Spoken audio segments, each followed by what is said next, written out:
আসসালামু আলাইকুম। আপনাদের উদ্দেশ্যে একটা কথা বলবো, মানে যারা বিদেশ আসতে চান, প্রবাসী হতে চান, হয়তো মনে করেন যে বিদেশ গেলেই খালি টাকা আর টাকা। এই যে যেমন এজেন্সিরা আছে, এরা অরিজিনাল এজেন্সি না, আপনার রেকর্ড এজেন্সি। তারপরেও এদেরকে দালাল বলা উচিত, কেননা এরা দালাল। এরা জানে, সব কিছুই জানে, যে একটা লোক পাঠালে ওই লোকেরা অল টাইম খোঁজ পায়। ওরা বলে দেয় যে ভাইয়া আপনি যাবেন, যাই যোগাযোগ করবেন, কি অবস্থা, কি আসে বিষয়, আপনার মাধ্যমে যদি হয় আরও লোক পাঠামো, যদি আপনি কপিলের থেকে ভিসে নিতে পারেন আরও লোক পাঠামো। তো এখানে তো সৌদি আরব থেকে আমি বলছি, আমার নাম মোহাম্মদ মাহবুব। যাই হোক, আপনার লোকজনের মানে সৌদি যে কপিল, ওই কপিল যাই তাই দেখতে পারে না, ঠিক আছে, মানে যার তার কপালে জোটে না। কিন্তু দালালের এখানে অভাব নেই। এই যে আমার সাথে একজন আছে, দেখেন, এনার ভাঙনা আছে, আপন লোকের মাধ্যমে আসছে, কিন্তু আসে কী লাভ? তাকে খানার টাকা দেয় না, কোনো টাকা পয়সা দেয় না, কাজ দেয় না। তিনি আমাদের মাধ্যমে যোগাযোগ করে আমাদের কাছে আসছে।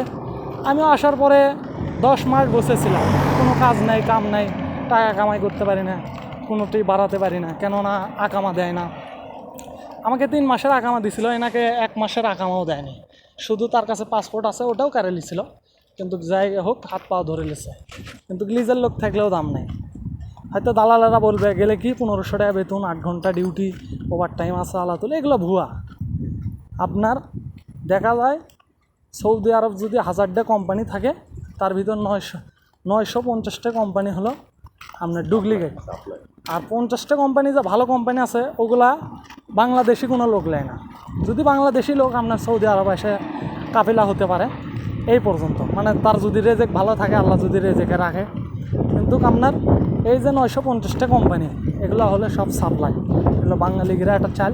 কপিলক বলছে যে দেখ, তুই যদি আমাকে ভিসা তুলে দিস, তুই একটা কোম্পানি খুলে একটা করে ভিসার প্রতি 2000 রিয়াল, তাহলে বাংলার হচ্ছে 60,000 টাকা, 60,000, 64,000 টাকা। তখন আমি ফায়দা দেবো 1 লাখ টাকা, 3000 রিয়াল দেবো, তাহলে তোরা 1000 টাকা প্রতি কাগজে উঠতেছে, প্রতিটা ভিসায় 1000 টাকা উঠতেছে, তাই নাকি?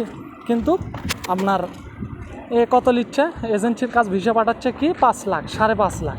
মিস্টার বলদিয়া কোম্পানি, এই কোম্পানি, সেই কোম্পানি, আলমারা কোম্পানি, এগুলো ভুয়া।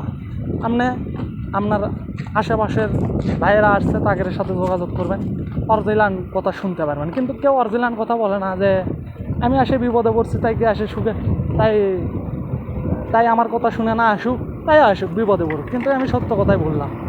আপনার ভালো করে খোঁজ দেবেন, আমার অনেক ভিডিও আছে, আপনার লাইভ দেখবেন, কোনো সমস্যা নেই, কমেন্ট করবেন, লাইক করবেন, ঠিক আছে?